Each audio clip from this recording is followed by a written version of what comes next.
Hello guys and welcome back to Accenture Academy. Myself Dr. Rupi Joshi and I have got interview series for your practice so that you can understand the concepts, improve your logical reasoning and skills. So here I am with another question. How can you show homogeneity of your protein sample? So guys, this is really very simple because like if you have done even a simple small experiments in your MSc dissertation, then you know the answer. So before you listen to my answers, like whatever I'm going to discuss now, pause the video and try to write all the techniques or the methods which you know will show the homogeneity of your protein sample. Okay. So when I say homogeneity of your protein sample, it means that I'm talking about or asking about pure protein sample.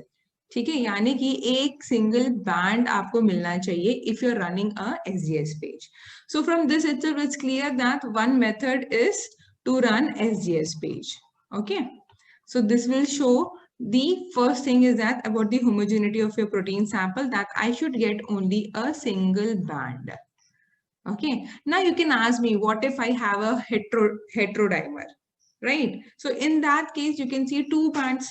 But then again, to confirm this, then I should get, suppose it's a heterodimer, then of course you are not supposed to get single band, you might get two bands also. Okay, but then the second thing is for sure you need to run is the gel filtration column.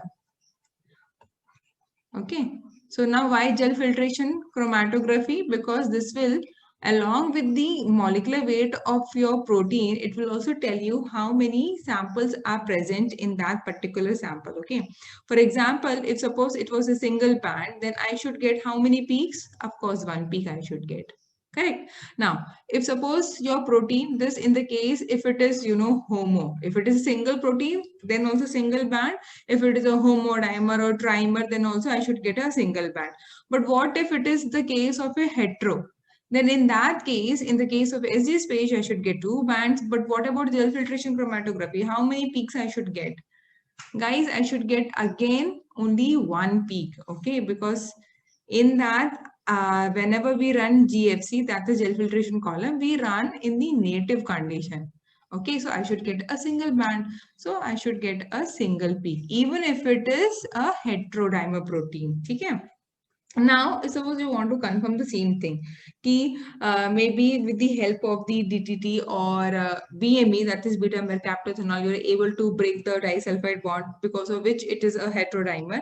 Then you can add in the GFC, add BME, okay, and then run. Then you can expect two bands, okay, depending on the molecular weight, whatever it is there.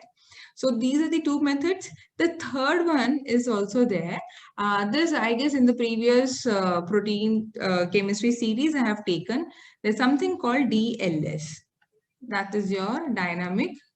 And guys, I have told you to make short notes on this because it is important. People are using very routinely now. So dynamic light scattering. So it will tell you the homogeneous mixture of your protein sample. Okay. So this will confirm whether the protein is in homogeneous form or not. Suppose it is homogeneous, then you will get only one type of reading. Okay.